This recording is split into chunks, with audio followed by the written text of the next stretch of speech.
여러분, 우리가 믿음으로 산다는 것, 믿음으로 승리한다는 것은 내 마음 속에 하나님의 말씀이 얼마나 살아있느냐, 얼마나 하나님의 말씀을 내 마음에 품고 있느냐, 그 말씀을 가지고 있느냐에 달려 있습니다. 우리 세상 살아가고 사람들 만나면 늘 듣는 이야기, 세상 이야기, 부정적인 이야기, 인간에 관한 이야기입니다. 어떻게 이길 수가 없어요. 하나님의 말씀을 듣고 그 말씀이 내 안에 풍성하게 태워질 때, 그런 말씀들과 내 삶 가운데서 갈등이 일어날 때 이겨나갈 수가 있는 것입니다. 여러분, 혼자 있으면 오만 생각 다 하죠. 혼자 있을 때 하나님의 말씀을 암송하고 하나님의 말씀이 떠오를 때 세상의 여러 가지 일들 가운데에 부정적이고 암울한 생각을 이겨나갈 수가 있습니다. 우리가 수요일 밤마다 와서 기도하는 이유가 무엇입니까? 아니, 새벽마다 말씀을 찾는 이유가 무엇입니까? 말씀을 품고 기도함으로 그 힘으로 살아가려고 하는 것입니다. 여러분, 영적 전쟁의 승리는 매일매일 현재입니다. 내일은 우리에게 달려있지 않아요. 오늘 이겨야지 내일 이기는 것이고, 오늘 실패하면 내일 실패하는 거예요.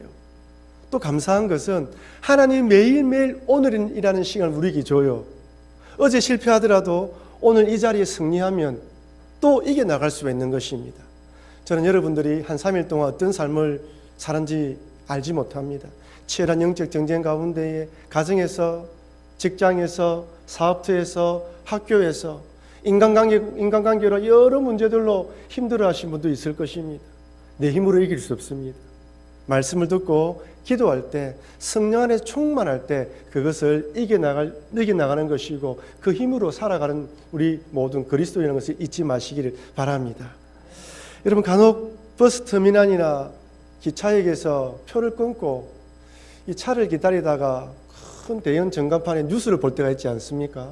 그러면 정말 악한 사람, 정말 이 사회에 없어져야 될 이런 사람들이 경찰에 잡혀서 나올 때가 있습니다. 그러면 어떤 분들 가운데에는 저런 사람은 죽어야 돼, 이렇게 말씀하기도 하고, 그럼 옆에서 맞다, 저런 사람은 영원히 격리시켜야지만 다른 피해가 없어 라고 말하는 사람도 있습니다. 마음 한편으로 저런 악한 사람들은 정말 없어져야 한다라는 생각이 들 때가 있습니다.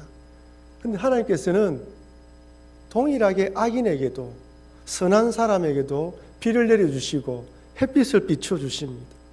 의인의 밭에만 비를 주시고 햇볕을 주시는 것이 아니라 때로는 악인의 밭에 더 많은 비를 주시고 더 풍부하게 수확을 거두게 하실 때도 있어요. 인과응보의 결과가 늘 충실하게 맺혀지는 것은 아닌 것 같습니다. 요나는 하나님의 말씀을 들었습니다. 니느웨에 가서 회개하라고 외치라는 하나님의 말씀을 들었어요. 도저히 이해할 수 없습니다. 니느웨, 저 아수르 악한 사람 같은 사람들은 다 죽어야 되는데 회개하라고 말씀하신 것은 회개하면 하나님께서 용서해 주신다는 것이죠. 자기는 그렇게 생각할 수 없습니다. 저 사람은 반드시 심판당하여 멸망당해야 할 사람들인데 회개의 심판 메시지를 선포할 수 없었던 것이죠. 그래서 어떻게 합니까? 니느웨의 정반대인 다시스로 도망갑니다. 여러분, 역사적인 기록에 의하면 정말 이 니느웨를 수도로 삼고 있는 아수르 사람은 정말 악한 사람이었습니다. 보통 전쟁을 치루어서 상대방 나라가 항복을 하게 되면 최소 왕이나 장군들은 체면을 지켜주잖아요. 그런데 아수르는 비록 항복할지라도 왕과 장군들을 다 죽여버렸습니다. 여자들은 겁탈하고요, 사람들을 이주시켰는데 이주정책을 펴서 이쪽에 있는 사람들을 저쪽으로 이주시켜서 피가 완전히 섞이게 만들었어요. 만약에 정복한 나라가 반란을 일으킨다면 군대가 쳐들어가서 반란군을 진압하고 난 뒤에 반란군들을 껍질을 벗겨가지고 긴 장대에 세워뒀다고 합니다. 정말 악독하고 잔인한 민족이 아수르였어요. 여러분, 그 나라에 가서 회개하라고 하나님께서 말씀하시니까 도저히 요나는 갈 마음이 없던 것이죠. 우리 마음속에는 이런 악한 사람들을 보면 하나님께서 특별히 조치를 취하기를 바랍니다. 벼락을 내리기를 원하는 것이죠. 그런데 하나님께서는 그런 사람도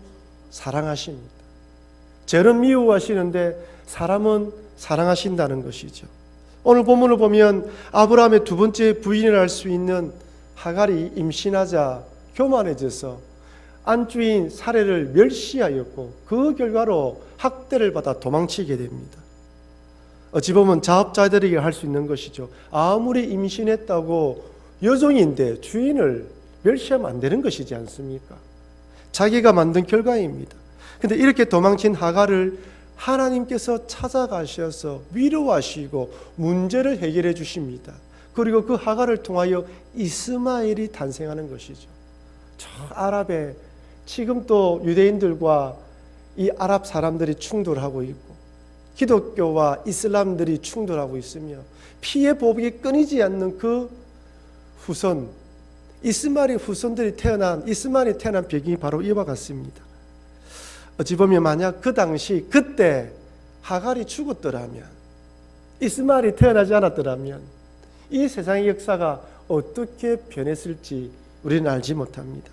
그래서 어떤 극단주의 생각을 가진 사람들은 그때 하나님이 가시지 말았어야 하는데 이렇게 말씀하기도 합니다. 저는 오늘 본문을 통해 하갈을 찾아가신 하나님의 사자를 통해 우리가 믿는 하나님은 어떤 하나님이시며, 그리고 또한 들나귀와 같은 삶을 살아가는 이스마엘을 통해 우리 그리스도인들은 어떤 삶을 살아가야 할지 도전받는 시간을 가지려고 합니다. 첫 번째로, 왜 하나님께서는 도망친 하갈을 찾아가신 것일까요? 그것은 고난당하는 사람을 불쌍히 여기시고 사랑하시기 때문입니다. 하나님은 믿는 사람들만 사랑하시는 것이 아니라 믿지 않는 사람도 사랑하십니다. 아니, 고난당하고 고통당하며 울부짖는 사람들의 기도에 응답하시는 하나님입니다. 오늘 본문 말씀 7절 8절 말씀 우리 소리내어서 읽어보겠습니다. 여호와의 사자가 광야의 샘물 곁 곧 술길 샘 곁에서 그를 만나 이르되, 사레의 여종 하갈아, 내가 어디서 왔으며 어디로 가느냐? 그가 이르되, 나는 내 여주인 사레를 피하여 도망하나이다. 내가 어디로 왔으며 어디로 가느냐? 여러분, 어디로 왔어 어디로 가고 있습니까? 살아가다 보면 이런저런 힘든 일을 만나게 되면 지금 내가 여기서 무엇을 하고 있지? 마치 길을 잃은 사람처럼 방황할 때가 얼마나 많이 있습니다. 산다고 살아본다고 애를 쓰고 열심히 살아왔지만 소망이 깨어지고 광야에서 한치 앞날을 알지 못하는 인생 같은 하갈의 인생, 어찌 보면 우리의 인생입니다. 주일날 말씀 듣고 새벽마다 기도하면서 힘을 얻지만 세상살이 가운데 참 악한 사람, 독한 사람 만나고 보면 소망을 잃어버리고 내가 지금 무엇을 하고 있나라는 생각 들 때가 하루에 몇 번이나 들지 않습니다. 이런 하갈, 도망다닌 하갈, 이런 하갈에게 하나님이 찾아오십니다. 저는 오늘 이 본문을 보면서 하나님의 사자는 하나님 백성들에게만, 하나님 백성들 가운데에서도 신실하고 믿음 좋은 사람들에게만 찾아가는 것으로 우리들은 오해할 때가 있습니다. 그러니 애굽 출신으로 사레의 몸종이었던 하갈에게도 찾아가신 이 이야기, 더군다나 어렵고 착한 행위를 한 것이 아니라 주인을 멸시하여 쫓겨나다시피 도망친 이런 여종에게도 하나님께 찾아가셨다는 것이 한편 의아스럽기도 당황스럽기도 합니다. 하지만 하나님은 신자든 불신자이든 괴로운 고통 가운데 있는 그들의 신음소리를 들으십니다. 여러분, 하나님께서 그들의 신음소리를 듣는다면 하나님의 백성이 하나님 존전에 찾아와서 말씀을 듣고 기도할 때 더 듣지 않겠습니까? 하나님은 그리스도인들에게만 창조주이시고 조물주가 되시는 것이 아니라 믿지 않는 자들에게 동일하게 창조주이시고 조물주이십니다. 비록 믿지 않는 자들이 하나님의 존재를 인정하지 않는다 할지라도 하나님 여전히 사랑하십니다. 마치 집 나간 탕자를 사랑했던 아버지처럼 우리 하나님은 모든 이 세상 사람들에 대한 아버지가 될 수도 있습니다. 믿는 우리들에게는 아버지지만 또한 믿지 않는 자들 가운데 구원받기로 선택된 자들에게도 또한 아버지이시기 때문이죠. 아니, 하나님께서는 창조주시기 때문에 인간들을 사랑하시고 그들을 기다리고 계시는 것입니다. 이것이 바로 세상을 향한 하나님의 사랑입니다. 니느웨가 멸망당하기를 바랬던 요나에게 하나님은 이렇게 말씀합니다. 요나서 4장 11절 말씀 같이 읽겠습니다. 하물며 이 큰 성읍 니느웨에는 좌우를 분별하지 못하는 자가 12만여 명이요 가축도 많이 있나니 내가 어찌 아끼지 아니하겠느냐 하시니라. 몇만 명이라고요? 좌우를 분별하지 못한다는 말은 어린아이들 다 포함해서 이런 인생들이 거기 있다는 거예요. 하나님을 알지 못하고 자기 뜻대로 살아가는 인생이 이만큼 있다는 것입니다. 죄는 미워하시지만 사람은 사랑하신다는 것이죠. 어떻게 해서든지 그들이 돌이켜 회개하기를 원하십니다. 그래서 베드로후서에서는 또 이렇게 말씀합니다. 베드로후서 3장 8절 9절 같이 읽겠습니다. 사랑하는 자들아, 주께서는 하루가 천년 같고 천년이 하루 같다는 이 한 가지를 잊지 말라. 주의 약속은 어떤 이들이 더디다고 생각하는 것 같이 더딘 것이 아니라 오직 주께서는 너희를 대하여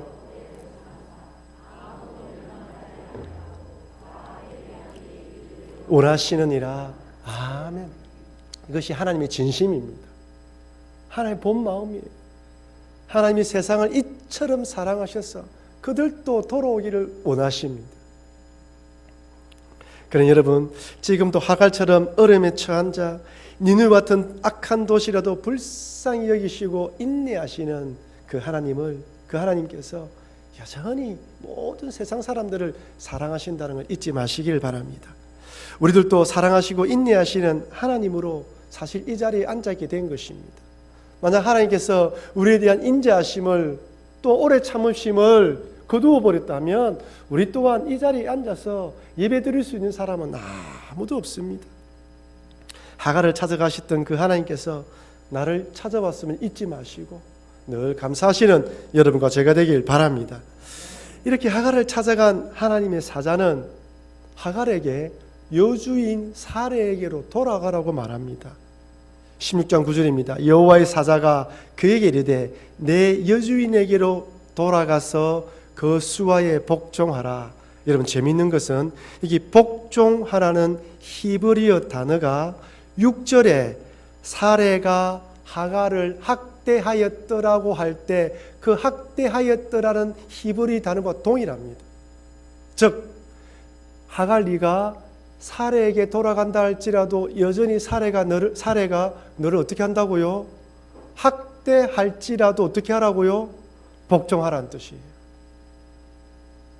하나님의 사자는 네가 돌아간다고 사레의 마음을 바꾸지 않았다.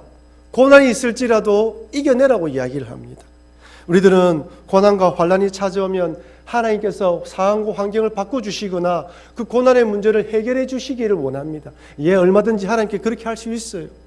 때로는 그렇게 하십니다. 하지만 대부분의 경우는 하나님께서 고난을 없애주기보다는 그 고난 가운데서도 이겨나갈 수 있도록 약속을 주십니다. 하갈 한번 보십시오. 하갈에게 돌아가라고 이야기를 하면서 무슨 약속을 줍니까? 너에게서 아들이 태어날 것이라고 이야기해 주는데 확신을 심어주기 위해서 그 아이의 이름을 지어줍니다. 이스마엘이라고요. 단지 그 아이로 끝나는 것이 아니라 어떻게 해요? 번성하게 될 것이다 라고 약속까지 해주어요. 무슨 말씀입니까? 주신 약속의 말씀을 붙들고 돌아가서 이겨내라는 거예요. 사람은 소망과 희망이 있으면 절대로 포기하지 않습니다. 꿈이 있는 사람은 아무리 어려움, 역경과 고난이 찾아와도 넘어지지 않아요. 저에게도 꿈이 있습니다. 하나님을 찬미하는 교회, 온 백성의 칭송받는 교회, 주께서 구원받는 사람을 날마다 더하게 하는 교회, 어떠한 고난과 어려움과 힘듦이 있을지라도 교회는 이런 교회가 되어야 된다는 생각을 가지고 기도하고 하나님께 맡기고 달려가는 것입니다. 사람에게는 소망이 있으면 절대 넘어지지 않습니다. 여러분, 하갈이 진짜 도망친 이유가 무엇일까요? 정말 사레가 학대하고 괴롭혔기 때문에 도망쳤을까요? 저는 마음속에 이렇게 학대를 받다가 내 뱃속에 있는 아이도 잘못되지 않을까라는 두려움으로 도망친 것은 아닐까, 이런 생각을 해보았습니다. 그런데 하나님의 사자가 그 아이를 지켜주겠다 약속하셔요. 번성하겠다 약속해 주셔요. 소망이 생긴 것이죠. 자기는 어떻게 되더라도 내 아이가 하나님 약속으로 지킴을 받는다면 이겨나갈 수 있다는 믿음으로 돌아간 것입니다. 여러분, 세상 살아가다 보면 참 직장 상사들에게 인간관계 너무 힘들지 않아요? 그죠? 다양한 사람들이 많습니다. 각자 속에는 옳은 대로 이야기를 해요. 자기 이야기를 들어주길 원해요. 제가 목회자로 이렇게 부목도 해보고 이렇게 담임 목회 해보지 오래되지 않았지만 사람들 오래 만나보니까요, 자기에게 잘해주면 다 좋아해요. 그러다 어느 순간 자기 뜻대로 안 해주면 등을 돌리더라고요. 사람과의 관계 속에서 잘해줌이라는 건 결국 자기 이익에 달려있는 것을 많이 봅니다. 그래서 관계 맺기가 쉽지 않아요. 근데 여러분, 힘든 관계, 힘든 일들, 직장의 일이나 여러 일들 가운데 힘든 일들 관계 속에서도 나를 이기게 만드는 것은 하나님에 대한 약속입니다. 우리 주님이 나를 붙들고 있고 말씀을 붙드는 자와 함께 해주시고 힘들지만 기도할 때 나를 붙들어 주시는 그 주님의 손길을 아는 자는 넘어지지 않는다는 것이죠. 하갈이 그 약속을 받고 돌아간 것입니다. 여러분, 하갈이 사례에게 돌아가는 방법 외에 가장 좋은 방법이 없어요. 만약에 하갈이 광야에서 죽었다면 어떻게 될까요?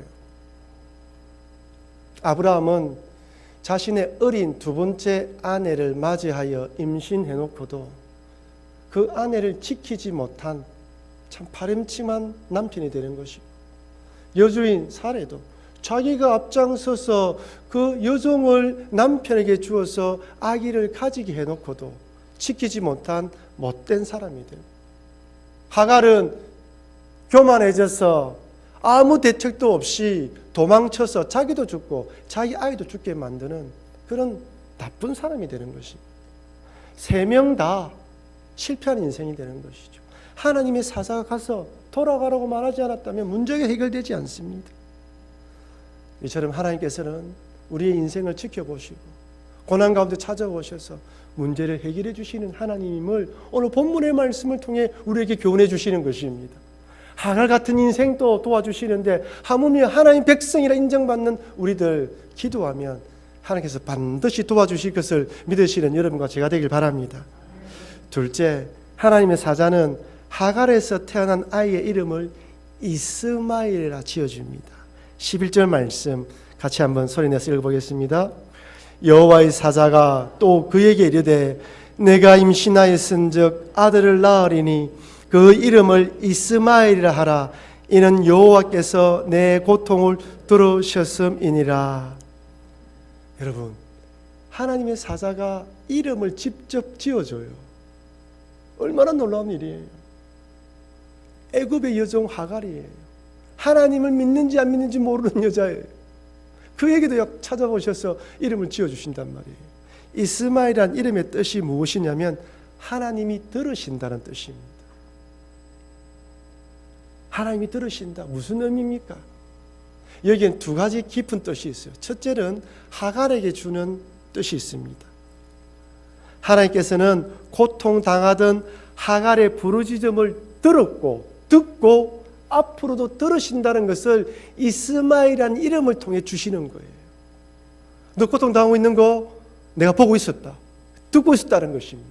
그리고 지금 찾아왔지? 앞으로도 네가 부르짖을 때 내가 듣겠다. 약속해 주는 거예요. 이스마엘아 부를 때마다 뭐 합니까? 들으시는 하나님, 들으시는 하나님. 자기에게 이야기하는 거예요. 잊지 말라는 것입니다. 여러분, 성경 읽을 때 이스마엘을 읽을 때마다 하나님 내 기도를 들으신다라고 기억하시기 바랍니다. 왜 그렇습니까? 세상은 자꾸 우리들에게 하나님은 너의 기도를 듣지 않는다고 자꾸 유혹하거든요. 두 번째는 사례에게 주는 교훈입니다. 사례에게 너의 고통을 듣고 있다고 간접적으로 말씀해 주는 거예요. 여러분, 하갈이 돌아와서 아들을 낳았습니다. 어쨌든 사례도 공식적으로 첩의 아이였지만 자기 아들로 인정받아서 안주인으로 인정받게 되었다는 거예요.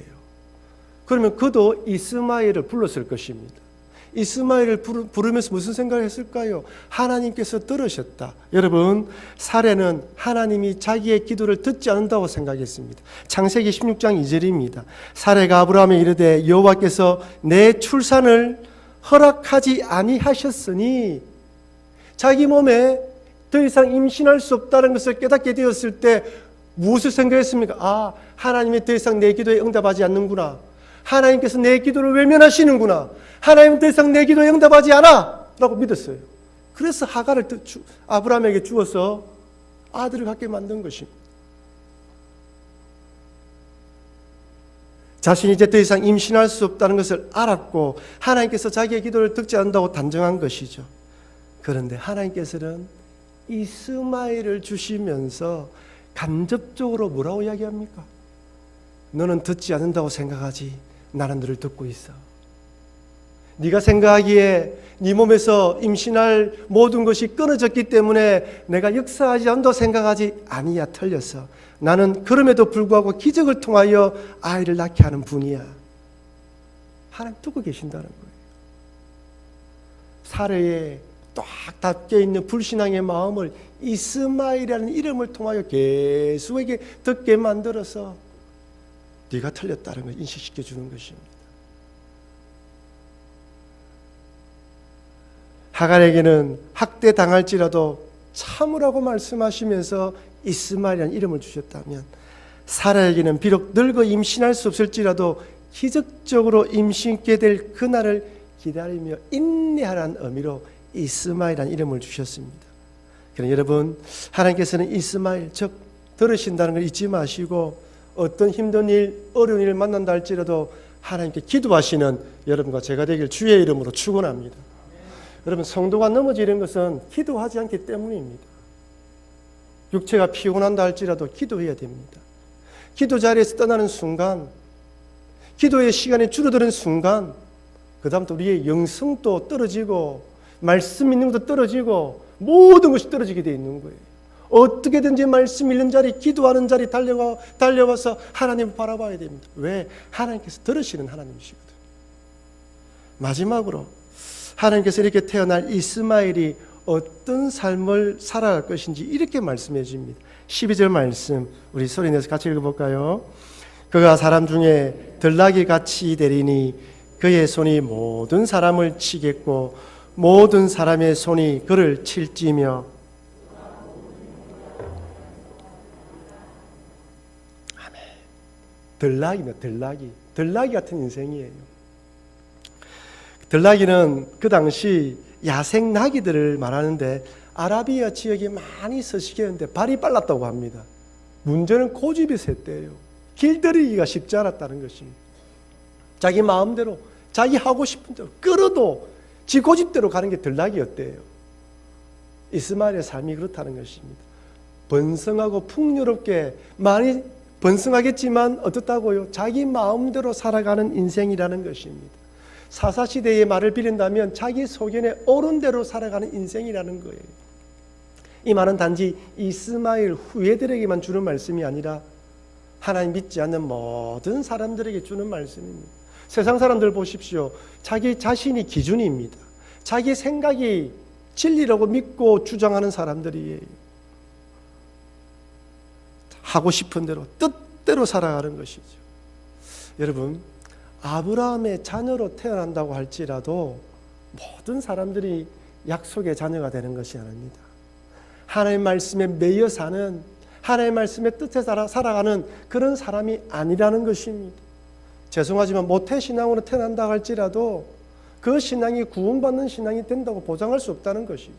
철저하게 신앙은 개인, 각자가 신앙 고백으로 예수를 영접해야지만 구원받는 신앙이 되는 것입니다. 마태복음 5장에 보면 산상수훈이 나오죠. 복 있는 사람에 대한 이야기가 나옵니다. 5절에서는 이렇게 말합니다. 마태복음 5장 5절입니다. 같이 읽겠습니다. 온유한 자는 복이 있나니 저희가 땅을 기업으로 받을 것이미요. 여기서 온유하다는 말은 헬라어로 프라우스인데 이 말은 야생마가 길들여져서 주인의 지시에 따라 통제하는 것을 의미합니다. 즉 야생마의 그 기질은 그대로 가지고 있지만 주인에 의해서 쓰라고 하면 쓰고 가라고 하면 가도록 훈련받은 것을 말하는 거예요. 그러니 온유라는 말은 단순히 소극적이고 우유부단한 것을 말하는 것이 아닙니다. 하나님의 말씀에 따라 죽을지라도 달려가는 것이 온유예요. 말이요, 옛날에 전쟁 때서 말이 최전방에 적진을 향해 달려갑니다. 화살이 쏟아지고 총탄이 쏟아지도 주인에 의해 달려가는 게 말이에요. 야생마의 기질은 가지고 있지만 죽을지라도 주인의 뜻에 따라 달려가는 것, 그것이 온유라는 것입니다. 들나귀는 뭐라고요? 야생의 기질을 가지고 지 뜻대로 살아가는 거예요. 그러나 야생마가 길들여지는 것, 그것이 온유한 자입니다. 세상 사람과 그리스도인의 차이입니다. 교회를 다닌 사람과 말씀을 사모하는 자의 차이예요. 말씀을 가진 자와 말씀을 가지고 따라가는 자와 그냥 신앙생활하는 차이입니다. 모든 그리스도인들은 온유한 자가 되어야 됩니다. 하나님의 말씀을 따라 내 기질과 성질이 어떻게 됐든 간에 하나님이 쓰라면 쓰고 가라면 가야 되는 것입니다. 이때 들나귀 인생이 아니라 하나님께 쓰임받는 길들여진 야생마 같은 사람으로 살아가는 것입니다. 사랑하는 성도 여러분, 사라의 학대로 도망친 하갈, 어디로 가서 어디로 가느냐? 우리가 때론 살아가다 보면 하갈처럼 길을 잃은 것처럼 힘들어할 때도 있습니다. 내가 무엇을 하고 있을까? 하나님 나의 기도에 응답하고 있을까라는 생각이 들 때가 있습니다. 이런 우리에게 하나님께서 찾아오셔서 하갈을 찾아갔듯이 우리에게 찾아오셔서 우리를 지키시고 인도하시고 또한 약속의 말씀을 주셔서 살아가게 만들어 주신다는 것을 잊지 마시길 바랍니다. 그러니 고난과 역경이 찾아올 때 그 문제가 설령 해결되지 않는다 할지라도 하나님 주신 약속의 말씀을 붙들고 믿음으로 달려가시는 여러분과 제가 되길 바랍니다. 마지막으로 이스마엘이 번성하지만 들나귀처럼 살아가는 것처럼 우리들은 하나님의 말씀 안에서 들나귀 같은 사람이 아니라 말씀으로 잘 길들여져 하나님의 뜻에 귀하게 쓰임받는 여러분과 제가 되길 주의 이름으로 축원합니다.